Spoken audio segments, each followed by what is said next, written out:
E pareceu bem a Dário, que era o rei, constituir sobre todo o reino 127 presidentes que estivessem sobre todo o reino, e sobre eles 3 príncipes, dos quais Daniel era um. Ou seja, ele fez...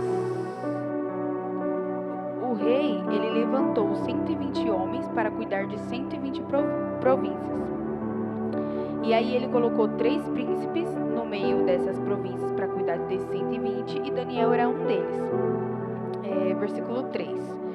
Então mesmo Daniel se distinguiu desses príncipes e presidentes, porque nele havia um espírito excelente. O rei pensava constituí-lo sobre todo o reino, ou seja, o rei pensou em colocar Daniel acima desses 3 príncipes e sobre todo o reino. Por quê?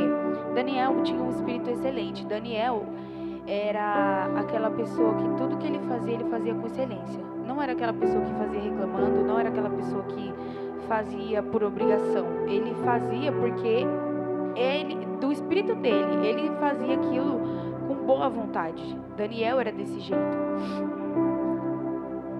Então os príncipes, versículo 4. Então os príncipes e os presidentes procuraram achar ocasião contra Daniel a respeito do reino, mas não podiam achar ocasião ou culpa alguma, porque ele era fiel e não se achava nele nenhum vício nem culpa. Então esses homens disseram: nunca acharemos ocasião alguma contra esse Daniel, se não a procurarmos contra a lei do seu Deus. Por inveja, eles foram movidos a fazer alguma coisa que prejudicasse Daniel, E ali eles deram lugar para o inimigo, porque eles tiveram inveja de Daniel só por ele ser quem ele era, por ele ter aquele espírito excelente. Muitas das vezes a gente fala: nossa, mas fulano tem inveja do que? Do que meu, se eu não tenho nada? Mas para fulano, ele vê você com uma luz tão forte do Espírito Santo, que ele te vê com um espírito excelente, e é essa inveja que ele tem de você. Versículo 6. Então estes príncipes e presidentes foram juntos ao rei e disseram-lhe assim: ó rei Dário, vive para sempre. Todos os príncipes do reino, os prefeitos, os presidentes, capitães e governadores tomaram conselho a fim de estabelecerem um edito real e fazerem firme este mandamento, que qualquer um que por espaço de 30 dias fizerem uma petição a qualquer Deus ou a qualquer homem e não a ti, ó rei, seja lançado na cova dos leões. Aí, deixa eu ver aqui. Aí Daniel, ele continuou ali, orando, e o rei não sabia que esse edito era para prejudicar Daniel. Ele não sabia que aquilo foi feito contra a vida de Daniel, então ele foi e assinou ali, no versículo 8 fala que ele, acho que é 8. Aí, versículo 9, por esta causa o rei Dário assinou essa escritura e edito. Então ele assinou, mesmo ele sendo amigo de Daniel, ele não pensou no que aconteceria com Daniel, porque sabia que Daniel servia a um Deus e tal. Só que quando você é amigo de uma pessoa e você acaba convivendo muito com aquela pessoa, você conhece a pessoa, porque a convivência revela caráter. Quando você conhece uma pessoa e convive com ela, você sabe o caráter da pessoa. E eu imagino sim que o rei sabia daquilo, mas como aquilo era pro favor dele, ele não pensou em Daniel. Aí ele assinou. Versículo 10. Daniel, pois quando soube que a escritura estava assinada, entrou em sua casa. Ora, havia no seu quarto janelas abertas da banda de Jerusalém, e 3 vezes no dia se punha de joelho e orava e dava graças diante do seu Deus, como também antes costumava fazer. No começo do versículo vai falar que Daniel soube do edito. E quando Daniel soube, ele não fugiu, ele não foi pedir ajuda para o rei, que era seu amigo, ele não deixou de cumprir ali com o seu ato devocional. E eu posso te provar que isso é um ato devocional, por quê? Porque ele orou com as janelas abertas para a banda de Jerusalém. Orar, qualquer um ora. Orar você ora deitado, orar você ora na rua, orar você ora fazendo qualquer coisa. Mas Daniel manteve o seu ato devocional quando ele, mesmo no meio dessa aflição, que ele sabia que ele ia entrar na cova dos leões, ele continuou com seu ato devocional, que foi orando daquela forma, ajoelhado para as bandas de Jerusalém, com as janelas abertas. E aí no versículo 11 vai dizer: então aqueles homens foram juntos e acharam a Daniel orando e suplicando diante do seu Deus. Então se apresentaram e disseram no rei: no tocante ao mandamento real, porventura não assinaste o edito pelo qual todo homem que fizesse uma petição a qualquer Deus ou a qualquer homem por espaço de 30 dias, e não a ti, ó rei, seria lançado na cova dos leões? Respondeu o rei e disse: esta palavra é certa, conforme a lei dos medos e dos persas, que não se pode revogar. Ou seja, a lei que não se pode revogar é aquela que não pode mudar. A partir do momento que ele assinou, não tem mais volta.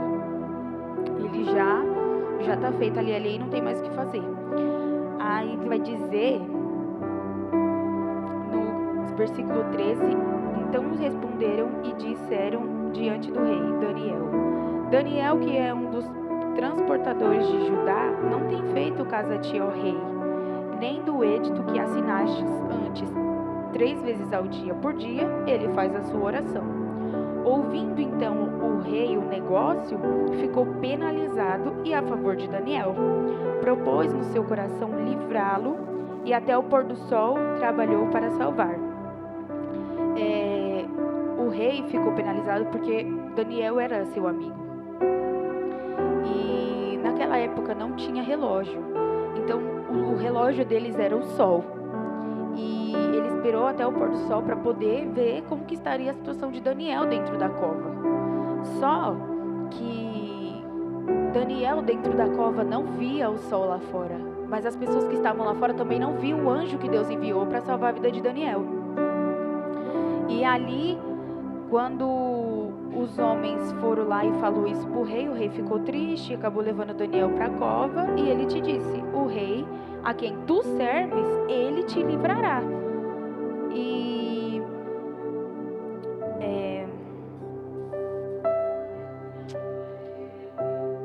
chegando lá na cova, no capítulo 17, vai falar assim: e foi trazida uma pedra e foi posta sobre a boca da cova, e o rei a selou com o seu anel e com o anel dos seus grandes, para que não se mudasse a sentença acerca de Daniel. Ou seja, o Daniel estava dentro da cova numa angústia muito grande. Mas Daniel só passou uma noite na cova. Mas o tempo é relativo à circunstância. Por exemplo, 5 minutos de culto é muito ou é pouco? Pouco. 5 minutos pegando fogo é muito. 5 minutos, vamos supor assim, você chegou em casa meia-noite, no outro dia você tem que acordar 5 horas da manhã para ir trabalhar. Você vai dormir muito ou pouco? Daniel na cova dos leões, vamos supor que 3 horas, é muito ou é pouco? É muito. Porque a Bíblia vai dizer que Daniel não estava na cova do leão. Daniel estava na cova dos leões. E se um leão entrasse aqui, seria um motivo para todos nós sair. Imagina muitos leões com apenas Daniel ali dentro. E o Daniel tentava fugir, olhava para um lado, era a pedra que estava ali selando a porta, que estava selando a cova, e ele não tinha como sair. Do outro lado, os leões, no qual ele tinha que dar um jeito, e Daniel não tinha saída. E ali, eu imagino que a noite de Daniel foi muito longa e deve ter sido horrível, né? E deixa eu ver. Eu imagino que Daniel, ele ficou triste porque o rei era seu amigo. E às vezes é assim com a gente. Às vezes a gente quer uma ajuda, tá passando por uma cova, a gente precisa de alguma ajuda e não tem nenhum amigo para ajudar.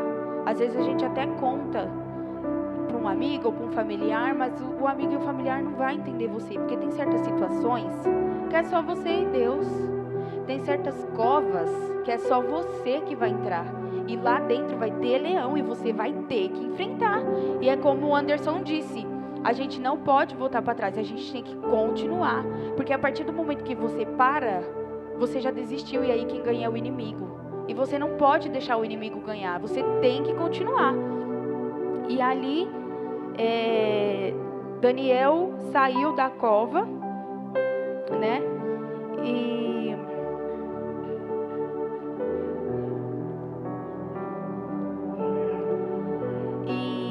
Aí vai dizer que o anjo do Senhor calou a boca dos leões. Mas calar a boca do leão não é tirar a fúria dele. O leão continuou furioso, e é assim o inimigo na minha e na sua vida. Porque o inimigo sabe o trabalho que você pode dar para ele. Porque a partir do momento que você acorda, já é um motivo para você estar agradecendo a Deus. Você já é um testemunho ambulante na mão de Deus.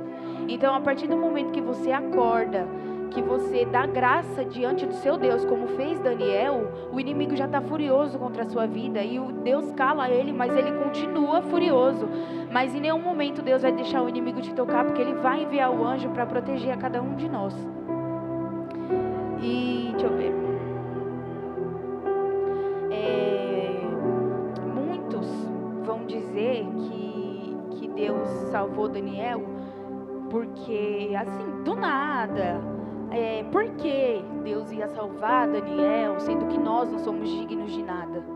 Deus salvou Daniel, irmãos, porque aqui eu estou lendo o capítulo 6. Mas se você for voltar no capítulo 1, quando era apenas um garoto chegando na Babilônia, e o rei ofereceu como que é o nome?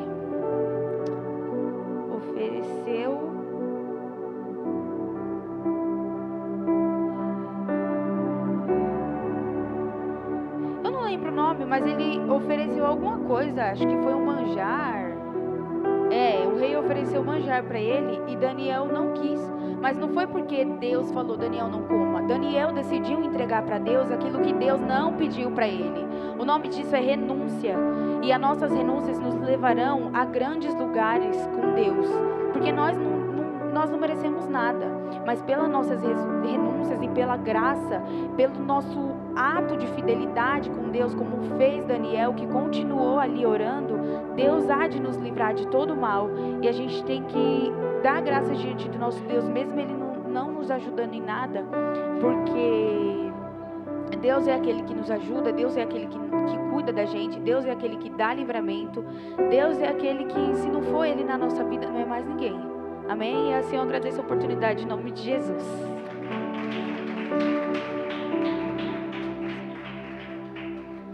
Louvado seja Deus. Tu és santo, Pai.